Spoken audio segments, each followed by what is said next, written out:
আসসালামু আলাইকুম ভিউয়ার্স, আপনারা সবাই কেমন আছেন? আশা করছি অনেক ভালো আছেন। আজকে খুবই গুরুত্বপূর্ণ ভিডিও নিয়ে আসলাম, শেষ পর্যন্ত দেখুন।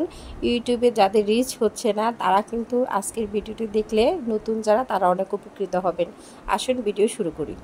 যারা মুখের স্বাদ পরিবর্তন করতে চাচ্ছেন তাদের জন্য দারুণ সুস্বাদু ভর্তা। তো এই বটবটির ভর্তা আমরা বাসায় কিভাবে খুব সহজেই বানাতে পারি, খুবই সহজ প্রসেস। কিছু বটবটি নিয়ে ছোট ছোট করে কেটে ধুয়ে পরিষ্কার করে নিচ্ছি। এখানে নিয়ে নিচ্ছি হচ্ছে পেঁয়াজ, কাঁচামরিচ। কারণ হচ্ছে এটি হচ্ছে আপনার কাঁচামরিচের ভর্তা করতে হয়, শুকনো মরিচ দিলে কিন্তু একটু টেস্টটা ভালো আসে না। তো এখানে পরিমাণ মতো পেঁয়াজ, কাঁচামরিচ কিন্তু আমি কেটে পরিষ্কার করে নিয়েছি। আর বাছবো, এখানে আমি দুই রকম ভর্তা করব, যেহেতু পাটায় করব তো একসাথে আসলে পাটা নামিয়ে বারবার একটা ভর্তা করা কিন্তু খুবই ঝামেলা। এর জন্য আমি দুই রকম ভর্তা একসাথে করে নিয়েছি। এখানে নিয়েছি আমি হচ্ছে আপনার কালিজিরা ভর্তার জন্য। তো এরকম আপনারা ইচ্ছা করলে কিন্তু খুব সহজেই বাসায় টেস্টি ভর্তা করা যায়। তো আমি আপনাকে প্রথমে দেখিয়ে দিচ্ছি। তো যেহেতু কাঁচামরিচ একটু পাকা নিয়েছি আর হচ্ছে এটিকে ভালো করে ভেজে নিচ্ছি। কাঁচামরিচ ভাজতে একটু সময় লাগে, এর জন্য কাঁচামরিচ ভেজে রেখে এই গরম তাওয়ায় দিয়ে দিচ্ছি হচ্ছে কালিজিরা। তো এই কালিজিরাটাকে হালকা টেলে নেব। দেখতেই পাচ্ছেন এটা কিন্তু খুব একটা ভাজার দরকার নাই, বেশি ভাজলে কিন্তু তিতো হয়ে যায়। আমরা অনেকেই কালিজিরা ভাজি বলি, অনেক তিতো হয়ে গেছে। এটার পিছনে কারণ কিন্তু এই একটাই, বেশি সময় ভাজলে কালিজিরা তিতো হয়ে যায়। তো এখানে আমি পেঁয়াজ রসুন আলাদা আলাদা করে আপনার ভেজে নিচ্ছি, কারণ হচ্ছে একসাথে করলে আপনার ভাজাটা ভালো হবে না, বুঝে বুঝে নেড়ে চেড়ে আপনার নামিয়ে নিতে হবে আর কি। তো একটা একটা করে সবগুলো ভেজে নিচ্ছি উপকরণ। আর ভাজাভাজি শেষ হলে এখন দিয়ে দিচ্ছি আজকে স্টপার, সেটা হচ্ছে আপনার বটবটি। তো এই বটবটির জন্য হালকা একটু তেল দিয়ে নেব আর পানি লবণ দিয়ে ভালো করে সিদ্ধ করে নেব। তো এখানে আমি সিদ্ধ হওয়ার জন্য যেটুকু পানি দরকার ওইটুকু দিয়েছি। এর বেশি দিলে কিন্তু কালারটা একটু খারাপ হয়ে যাবে, এর জন্য বেশি কাল দেওয়ার দরকার নাই।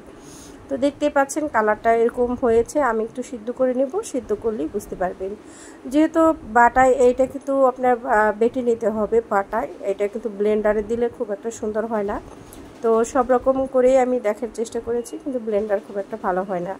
তো যারা এই পর্যন্ত আমার ভিডিও দেখছেন কষ্ট করে সুন্দর একটা লাইক করে যাবেন, আর হচ্ছে সুন্দর একটা কমেন্ট করে যাবেন, লাইক করে যাবেন। অবশ্যই আমার যদি নতুন বন্ধু হন অবশ্যই সাবস্ক্রাইব করে পাশে থাকবেন।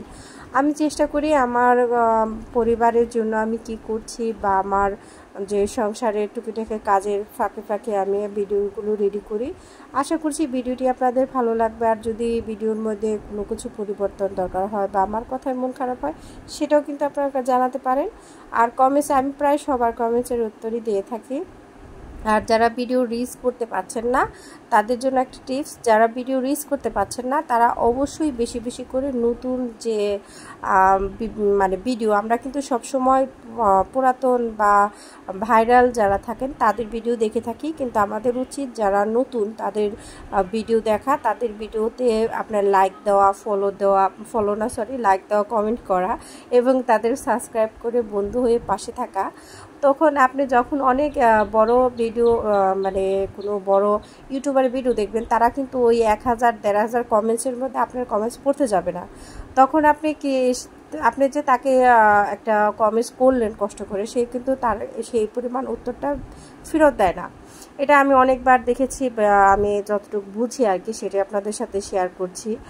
আর যারা নতুন, একবারেই নতুন, তারা কিন্তু একটা কমেন্টস পেলে অনেক খুশি হয় এবং তারা যতটুকু সম্ভব তাড়াতাড়ি উত্তর দেয়। আর যখন আপনি তাকে আপনার ফুল ওয়াচ করা ভিডিওর বিষয়টা জানাবেন সম্পূর্ণ সুন্দর করে লিখে, অবশ্যই সে আপনার ভিডিও ভিজিট করবে। তো এই পরামর্শটা বা টিপসটা আপনারা ফলো করলে আমার মনে হয় আপনাদের ভিডিওতেই সুন্দর রিচ আসবে। আর আপনি যখন একটা মানুষকে বোঝাতে পারবেন যে হ্যাঁ আপনি তাকে তার ভিডিওটা আপনি রেগুলার ফলো করছেন বা রেগুলার তাকে সুন্দর কমেন্টস করছেন, লাইক করছেন, তারপরে হচ্ছে তার পাশে আছেন, অবশ্যই সে যদি ভালো মনের মানুষ হয়ে থাকে অবশ্যই আপনার পাশেও সে সবসময় থাকবে বন্ধু হয়ে। কথার ফাঁকে ফাঁকে দেখতেই পাচ্ছেন আমি কিন্তু এখানে কালিজিরার ভর্তাটাকে আগে বেটে নিচ্ছি, কারণ হচ্ছে কালিজিরার ভর্তাটা কিন্তু যদি এই ভর্তার ভিতরে আসে এটার ফ্লেভারটাও ভালো লাগবে। অর্থাৎ আপনি একসাথে কালিজিরার ভর্তাটা আমি আগে বেটে নিলাম, এই বাটারনাটাও কালিজিরার ভিতরে গেলে কিন্তু কালিজিরার টেস্টটা নষ্ট হয়ে যেত ভর্তার। এর জন্য আগে কালিজিরার ভর্তাটা করে তারপরে হচ্ছে বটবটির ভর্তাটা করছি।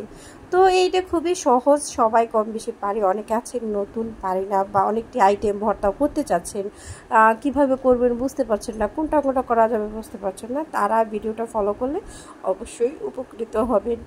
আর আমি আপনাদের যে টিপসটা বললাম যদি আপনারা ফলো করেন, একদিনে তো আর সব কিছু হয় না, আপনারা যদি দীর্ঘদিন এই একটা মেথড রাখেন, একটা বছর কিন্তু লাগে সাবস্ক্রাইব, তারপর হচ্ছে 4000 ওয়াচ টাইম পূরণ করতে। আপনারা যদি প্রতিদিন 2-3 ঘন্টা সময় ইউটিউবে দিতে পারেন আমি যেভাবে বললাম সেভাবে, তাতে আশা করছি দ্রুতই আপনাদের মনের আশা পূরণ হবে। আপনি বলবেন আপনার তো হয় নাই, আমিও আসলে এই বিষয়টা যখন বুঝতে পেরেছি তখন থেকেই শুরু করেছি, এর জন্য আমারটাও একটু একটু করে গ্রোথ করছে। তা আশা করব যারা আমার মতো নতুন তাদের অবশ্যই এই টিপসটা কাজে লাগবে। যদি কাজে লেগে থাকে বা ভালো লেগে থাকে আমার এই টিপসটা অবশ্যই কমেন্টস করে জানাবেন কেমন লাগলো।